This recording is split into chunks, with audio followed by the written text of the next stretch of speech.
Bonjour chers auditeurs, bonjour chère auditrice et bienvenue dans ce nouvel épisode. Je suis contente de vous retrouver pour ce nouveau rendez-vous ensemble. Et pour ceux qui arrivent sur cette chaîne de podcast des soins énergétiques et qui ne me connaissent pas encore, bienvenue à vous. Je me présente, je suis Stéphanie. Vous pouvez me retrouver sur les réseaux sociaux sous le nom de Stéphanie Zénome. Et je vous accompagne pour votre bien-être depuis 2023. Dans ces épisodes, je vous propose des moments de pratique avec des séances énergétiques ou chamaniques. Et j'adapte toujours ces épisodes pour que ce soit très simple et que vous puissiez ensuite refaire dans votre quotidien en toute autonomie. Tous mes accompagnements sont construits comme ça, pour votre bien-être, pour vous apporter plus de liberté, plus de légèreté dans votre vie et surtout toujours votre autonomie. Dans ces épisodes, je partage avec vous mon parcours, mes expérimentations et en même temps, je vous offre donc ces pratiques-là qui sont accessibles à tous. N'hésitez pas à faire un tour sur mon site pour voir ce que je vous propose, www.zenome.fr, et vous retrouvez tous les détails pour me contacter en dessous dans la description de cet épisode. Merci à vous pour votre fidélité, pour votre présence aujourd'hui et je vous souhaite une très belle écoute. Bonjour à toutes et à tous, je suis contente de vous retrouver pour cet épisode un peu spécial. En effet, ma chaîne de podcast Soins énergétiques participe à la 4e édition du Podcaston. Pendant une semaine, des milliers de podcasts vont mettre en avant une association caritative de leur choix. Et moi, j'ai le plaisir de vous présenter aujourd'hui l'association UNAFAM 69. Donc c'est l'Union nationale de familles et amis de personnes malades et ou handicapées psychiques. Je voulais faire cet épisode sous forme d'interview. J'ai essayé de contacter l'association. Bon, malheureusement, je n'ai pas eu de retour pour pouvoir faire cette interview. Je n'ai pas eu d'interlocuteur. Donc j'ai hésité pendant un temps pour vous présenter cette association ou alors une autre. Mais mon choix de cœur, c'était vraiment de vous présenter l'UNAFAM 69. Donc je vais vous dire comment j'ai rencontré cette association, dans quel cadre. Et puis je vais aussi expliquer un petit peu dans mon rôle d'énergéticienne pourquoi j'ai choisi cette association et pourquoi je vous la présente aujourd'hui. Alors on va revenir un peu en arrière à octobre 2025, au moment où j'ai rencontré cette association, parce que avant cette date-là, je n'en avais strictement jamais entendu parler. Donc c'est ça aussi où je me dis c'est important qu'on se réunisse comme ça pour former une équipe de podcasteurs qui dans ce mouvement de podcaston francophone présente des associations en fait que certains n'ont jamais entendu parler, qui sont pas forcément très connus, très développés. Parce que vous voyez, même si je suis dans le bien-être, dans l'énergétique, etc., et que, vous le savez, je me pose beaucoup de questions sur comment fonctionne le psychisme humain, j'avais envisagé des études en psychologie, etc., c'est vraiment quelque chose qui revient, qui m'intéresse toujours autant. Et donc, savoir qu'il y avait cette association, ça me tenait à cœur de vous la présenter. Donc je répète son nom, UNAFAM 69.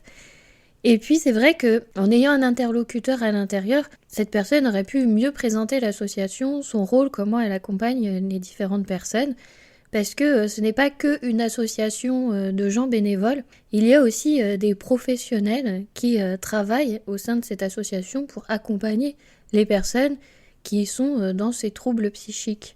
Donc c'est vrai que c'est une partie qui m'intéresse vraiment très fortement. Et je suis contente de pouvoir vous présenter cette association, au moins que vous connaissiez son nom, que vous sachiez qu'elle existe. Parce que si vous êtes dans cette situation-là, parfois on se retrouve démuni à ne pas savoir où aller, qui contacter, quoi faire, comment faire. Et savoir qu'il y a une association qui regroupe tout, où vous pouvez avoir des bénévoles et des professionnels qui sont là pour vous accompagner. C'est vrai que ça peut vous aider et aussi vous permettre de simplifier certaines démarches administratives, puisque forcément il y a toujours des démarches dans ces cas-là. Et donc ça permet aussi de pouvoir mettre en avant, mettre en lumière cette association. Donc voilà, j'ai hésité à vous en présenter une autre, mais vraiment c'est un choix de cœur que j'ai fait. Et même si ça s'est pas déroulé comme je l'avais prévu, je me dis que c'est pas grave. Peut-être que l'année prochaine je reparticiperai à ce mouvement podcaston. et que j'aurai du coup un interlocuteur qui pourra venir parler de cette association de l'intérieur. Donc quand j'ai rencontré cette association, c'est dans le cadre d'une autre association dont je fais partie qui s'appelle Percute Ensemble. Donc là c'est un mouvement, je fais partie de la Batafrika. Donc la Batafrika, c'est un mélange de batucada avec des rythmes afro. Donc on est sur des percussions, sur de la musique. Mais il n'y a pas que ça en fait. Notre association Batafrika est sous l'association Percute Ensemble. Je vous mettrai les liens en dessous pour tout ça, pour que vous puissiez retrouver et une AFAM et Percute Ensemble, et aussi comment j'ai rencontré cette association lors d'un défilé, donc au mois d'octobre 2025. Donc nous avons accompagné, donc ma troupe de musique, nous avons accompagné cette association pour défiler dans la rue, faire connaître cette association dans Lyon. Et c'est vrai que quand on arrive avec de la musique un peu rythmée, etc., c'est vrai que ça attire l'attention forcément des gens dans la rue. Donc c'est comme ça que ça permet d'amener le regard sur cette association. Et puis du coup les gens sont venus discuter, rencontrer les différents interlocuteurs de UNAFAM 69. Et quand j'ai rencontré cette association, je ne savais absolument pas que j'allais faire partie du mouvement de podcaston de cette année 2026. Je ne connaissais pas non plus ce mouvement. J'ai été contactée à travers ma chaîne de podcast Soins énergétiques, et donc j'ai répondu à l'appel. Donc vous savez que j'ai 3 chaînes de podcast et c'est celle-ci qui a été appelée et qui a été amenée à participer à cet événement. C'est pour ça aussi que je dépose cet épisode ici et pas dans une autre chaîne de podcast. Donc quand j'ai rencontré cette association, ce qui m'a touchée, je me rappelle d'une personne qui avait une pancarte où il y avait écrit c'est à votre contact que l'on guérit. Et c'est là où je me suis dit waouh, ça c'est vraiment un message qu'il faut que je vous partage aujourd'hui. C'est vrai que dans notre société, quand on a des personnes comme ça qui ont des troubles psychiques, bien souvent, ce qu'on entend, c'est forcément isolement, enfermement dans des centres spécialisés. Et là, le fait que cette personne partage que c'est à le contact des autres qu'elle guérit, je me dis waouh, mais c'est ça le message en fait. C'est ce message que je dois vous transmettre aujourd'hui. C'est vraiment l'ouverture aux autres, l'inclusion. Donc vous le savez, j'ai été professeure des écoles pendant 16 ans. J'ai bien vu comment était fait l'inclusion dans les écoles. C'est absolument catastrophique. Sur le papier, c'est très beau, hein, c'est très joli, c'est tout rose. Dans la réalité, c'est une mise en souffrance des enfants. Il faut être honnête et il faut le reconnaître. Et donc une mise en souffrance de tous les interlocuteurs autour. De la famille, parce que déjà ils ont de la paperasse administrative, en veux-tu, en voilà. De l'enfant, parce que le plus souvent, en tout cas ce que j'ai été confrontée et qui m'a amené pas mal de questionnements, c'est les enfants en situation de troubles autistiques, où du coup l'inclusion, oui, mais ce qu'il y a, c'est que pour leur bien-être, il ne faut pas qu'il y ait plus de 6 enfants autour, parce que c'est trop au niveau surcharge mentale, cognitive, bruit. Si vous voulez, quand on pose un crayon sur une table, pour eux, c'est comme si on était en train d'utiliser un marteau-piqueur. Donc vous imaginez bien que, comme j'étais en petite section de maternelle, vous avez 31 élèves autour qui hurlent, qui pleurent, qui crient. Hein, c'est normal, c'est la rentrée, ça se passe toujours comme ça, jusqu'à à peu près décembre. Déjà, après les vacances de la Toussaint, le volume sonore diminue, mais après décembre, c'est bon, les enfants, ça y est, ils ont compris le rythme, ils ont compris pourquoi ils sont là, et ils deviennent élèves, mais il faut leur laisser ce temps. C'est hyper important de leur laisser ce temps. Et du coup, ces enfants-là sont balancés comme ça, avec 31 élèves autour, et puis c'est à eux de se débrouiller, en fait, parce que on leur dit qu'ils ont une aide humaine, en petite section de maternelle, si le diagnostic n'a pas été fait avant, forcément il arrive sans rien, sans aide.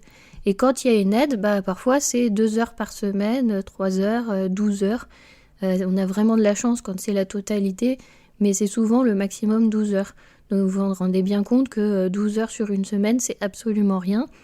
La personne est là pour s'occuper d'un enfant, un autre ailleurs, dans une autre école, dans une autre classe. C'est jamais forcément la même personne, puisque ça aussi, c'est des situations précaires où ce sont des emplois précaires. Donc au final, tout ça, c'est fait un petit peu absolument n'importe comment. Et on se rend compte, quand on arrive avec des adultes, c'est encore la même chose. On stigmatise les personnes qui ont des troubles, et puis on les envoie dans des centres, on les enferme. Et cette personne révèle à travers sa pancarte que non, ce qui est important, c'est de vivre ensemble, c'est de s'ouvrir, c'est au contact des autres que ça lui permet aussi d'avancer. Donc c'est là où je me dis, il faut qu'on porte un autre regard sur ces troubles psychiques. C'est vrai que c'est pas forcément facile quand on n'est pas dans la partie, parce que parfois les gens trouvent qu'ils sont étranges, qu'ils sont bizarres, qu'ils ont des réactions étranges. Donc là, je vous ai parlé des autistes. Il y a d'autres choses. Je vois, j'avais discuté avec un collègue qui me disait « Ah mais tu te rends compte quand même, une personne qui parle toute seule et tout ça, et qui entend quelqu'un qui lui répond et tout, mais franchement, faut les enfermer, ces gens-là, c'est des fous. » Et du coup, je lui ai dit « tu sais, moi quand je travaille avec mes guides, mes alliés, je parle comme ça, je parle à voix haute et j'écoute leurs réponses. » Et du coup, il me dit « Non, mais tu parles pas toute seule. » Et je dis « Si, justement, c'est mon travail de médium quand je discute, que j'ai la possibilité de discuter à voix haute avec mes guides, mes alliés, je parle en fait toute seule à voix haute. Vous allez avoir l'impression que je parle toute seule à voix haute. Donc du coup, moi je trouve pas forcément que les personnes sont folles.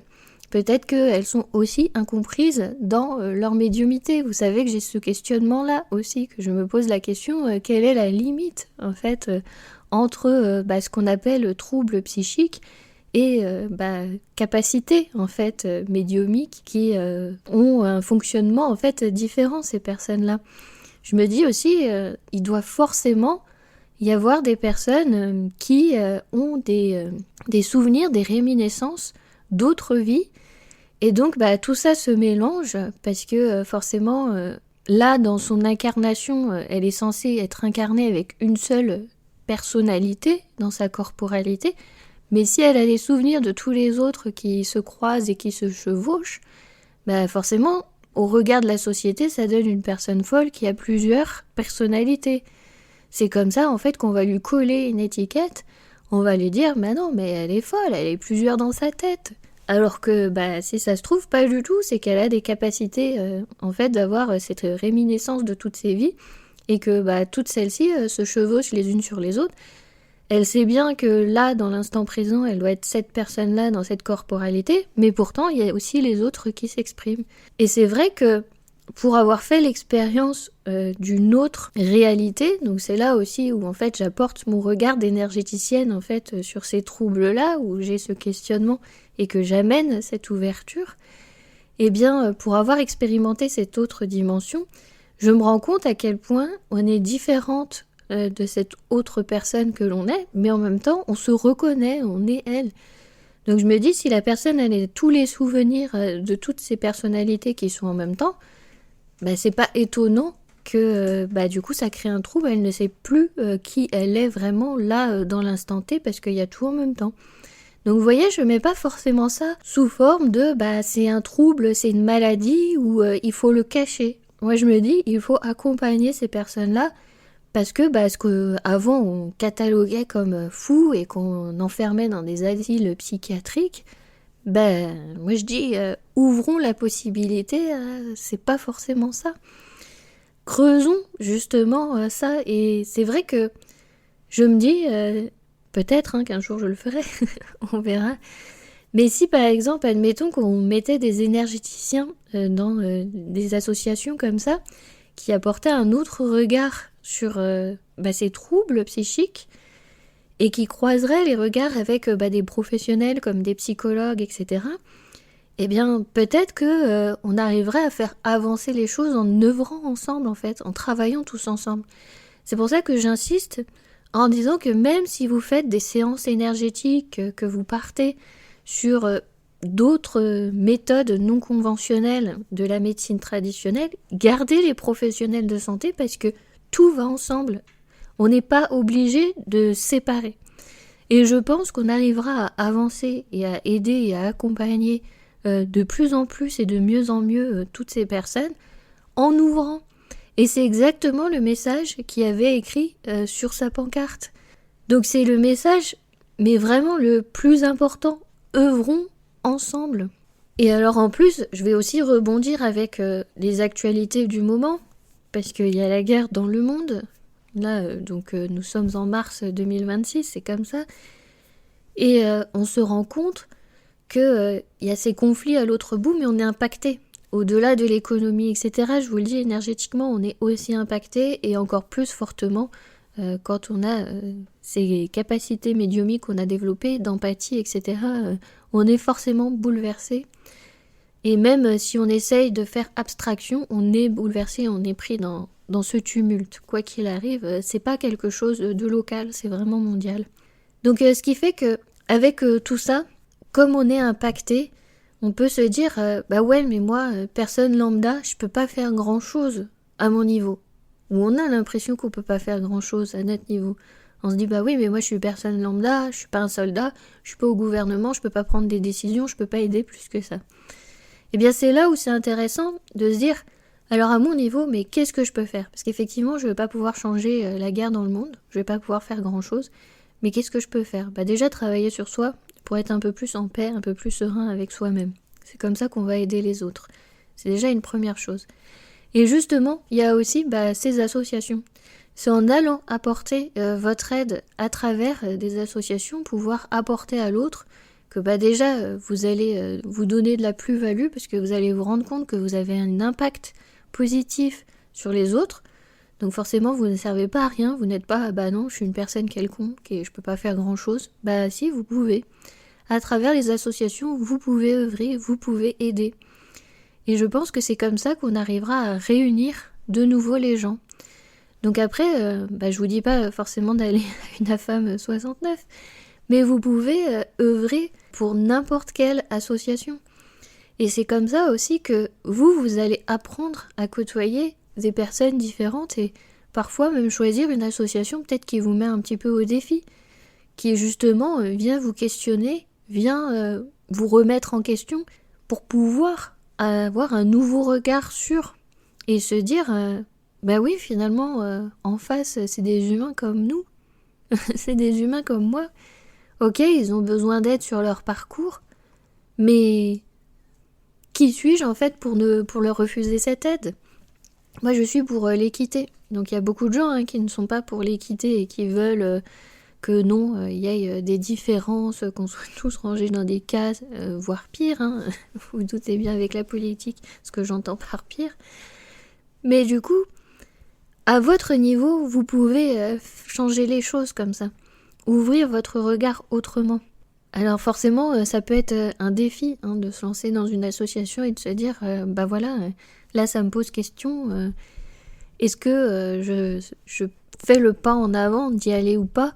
Est-ce que je vais œuvrer là ou pas? Et c'est en s'ouvrant comme ça que du coup vous allez aussi apprendre de l'autre. Moi je suis persuadée qu'on apprend de tous, des uns des autres. Donc là, on peut se dire, oui, les personnes ont des troubles psychiques, donc comme certains disent, ils sont fous, etc. Mais non, mais on a à apprendre de ces personnes-là aussi. C'est des êtres humains, donc ils fonctionnent autrement, mais ce sont des êtres humains qui ont leur place dans leur société si on leur donne la possibilité d'avoir cette place dans la société. Et là, c'est à nous, en fait, d'œuvrer dans ce sens pour que chacun puisse avoir sa place dans la société. C'est ça l'équité. C'est que chacun trouve sa place pour que tout le monde puisse vivre ensemble. Pourquoi on continue à exclure et à enfermer? Je me pose la question, on est quand même en 2026 et on en est encore à se dire, non, il faut exclure certaines parties de population qui doivent aller là, certaines là, certaines là. On exclut, on fait encore ça dans tout. Et quand on regarde en plus, y a ceux qui vivent encore en tribu, donc je pense au peuple d'Amazonie, au peuple d'Afrique, ils sont vachement plus avancés que nous. Franchement, quand on regarde, déjà ils n'ont pas ces questions de violence, de vol, de troubles, c'est réglé forcément autrement dans la société. Le fonctionnement est complètement différent. Et puis ils accompagnent. Quand bien même ça arrive, ils accompagnent. Ils ne condamnent pas en isolant, en excluant. Ils ont tout un processus qui est complètement différent. On a vraiment à apprendre de ça. Donc c'est pour ça, aujourd'hui, je parle de cette association, mais c'est pour parler en fait aussi du monde en général. Le message que je voulais vous faire passer, c'est d'avoir cette ouverture, cette possibilité d'aller à la rencontre des autres qui sont différents de soi, avec cette ouverture de cœur et cette ouverture de c'est possible que j'apprenne de ces personnes-là aussi, au lieu d'exclure. Je pense qu'il est temps qu'on change les choses, et du coup c'est pour ça d'ailleurs que ces associations sont là, qu'on change les choses pour arrêter d'être dans cet enfermement et cette stigmatisation. Parce qu'au final, c'est ce qui leur fait plus de mal à ces personnes-là. C'est d'être stigmatisées, et puis je vous dis, dans les paroles, le plus courant que j'entends autour de moi, c'est les gens sont fous. Donc forcément, à partir du moment où on pose cette étiquette, c'est difficile pour la personne en face de pouvoir avancer correctement avec cette étiquette de elle est complètement folle. Donc vous vous rendez compte à quel point ces étiquettes peuvent faire très mal et détruire la personne qui est en face de vous, qui est un être humain au final comme vous, avec certes un fonctionnement différent, mais qui peut fonctionner avec un accompagnement, avec de l'aide, avec du soutien, et en vivant avec les autres. C'est vraiment un mode de fonctionnement occidental que d'enfermer. Mais c'est la même chose pour les personnes âgées. C'est vraiment un mode occidental. On les enferme dans les EHPAD. Si on va tout simplement en Chine ou au Japon, dans les pays d'Asie, ils vivent avec leurs ancêtres. Ils vivent avec les plus anciens. Alors en plus, ils vivent aussi avec leurs ancêtres qui sont passés de l'autre côté. Il y a beaucoup d'hôtels en l'honneur de leurs ancêtres, etc. Il y a énormément de respect et ça fait partie... ce monde invisible fait partie de la vie courante, de la vie de tous les jours. Et nous, on ne sait pas encore. Donc on est censé être méga évolué, mais franchement, c'est pas ce que je vois. Si je regarde... On a tout à apprendre, on a tout à refaire, on a tout à reconstruire. Donc je trouve que c'est une super initiative, du coup ce podcaston. Du coup cet épisode est un petit peu à la marge, parce qu'il n'y aura pas, je vous dis, d'interview de personne qui va présenter l'association. Et du coup je vous présente un petit peu les choses avec mon regard d'énergéticienne, comment moi j'envisage les choses, comment je vois qu'on peut faire évoluer les choses ensemble. Donc c'est un autre point de vue, c'est un autre regard. Et j'espère que du coup ça vous amènera aussi vous à réfléchir, à vous poser la question qu'est-ce que je peux faire, est-ce que aller dans une association et m'ouvrir à ça, ça peut me permettre aussi moi d'avancer, d'évoluer dans ma vie, dans ma pratique, dans ce que je fais. C'est à vous de voir. Après il faut savoir aussi, ce que je vois beaucoup, c'est les gens qui sont dans une association, souvent, il y a aussi des réactions réfractaires en disant donc je vais prendre quelque chose qu'on connaît tous, donc il y en a qui œuvrent pour les animaux, et il y a des personnes qui font ah oui, mais tu aides les animaux, mais t'aides pas les humains, etc. Il faut pas envisager les choses qu'une association ferme à un point de vue. C'est pas parce que vous vous engagez pour aider dans une association que ça veut dire que toutes les autres vous les laissez tomber. Si tout le monde se dit ça, il n'y a plus personne qui fait rien et on n'avance pas. Encore une fois. Et au final, il n'y a personne qui œuvre pour le bien-être des autres. Donc là, c'est problématique. Donc là aussi, je vous demande un petit peu d'ouverture et de vous dire, c'est pas parce que j'œuvre pour une association en particulier que je suis contre toutes les autres. Et c'est vrai que les humains, ils ont aussi tendance à faire ça. À se dire que si on est pour quelque chose, on est contre tout le reste. Mais en fait, on peut être pour tout, mais œuvrer que seulement d'un côté, parce qu'on ne peut pas tout faire non plus. Nous sommes tous des êtres humains, donc si on peut chacun faire son petit peu comme on peut le faire, au final, ça fait beaucoup de petits peu, et on se retrouve à faire beaucoup de bien autour de nous, et ça va faire effet boule de neige. Et c'est comme ça, en fait, en œuvrant dans ces petits actes du quotidien, dans ces petits gestes autour de soi au niveau localement, que du coup, on va pouvoir après étendre plus loin et donc à la planète. C'est comme ça qu'on œuvre vers la paix. Et c'est en ça que je vous dis d'essayer de travailler d'abord sur vous-même, sur vous déjà en priorité, parce qu'il faut que vous soyez bien vous pour pouvoir aider les autres. Vous n'allez pas pouvoir aller aider dans une association si vous-même vous êtes en dépression, en burn-out et que vous êtes coincé à la maison et que du coup vous n'arrivez plus à bouger. Donc déjà en priorité c'est votre bien-être pour pouvoir ensuite aider les autres localement et après pouvoir aller comme ça de plus en plus loin. Mais c'est en faisant ces petits pas.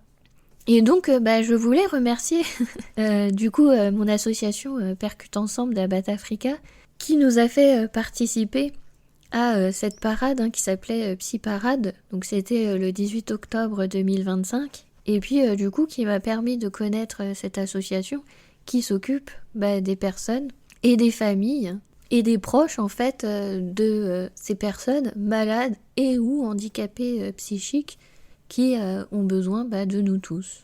Et donc, c'est ainsi que s'achève cet épisode un peu spécial dans le cadre du podcaston. Donc j'ai mis moi aussi ma petite pierre à l'édifice, comme c'était juste pour aujourd'hui, principe Reiki.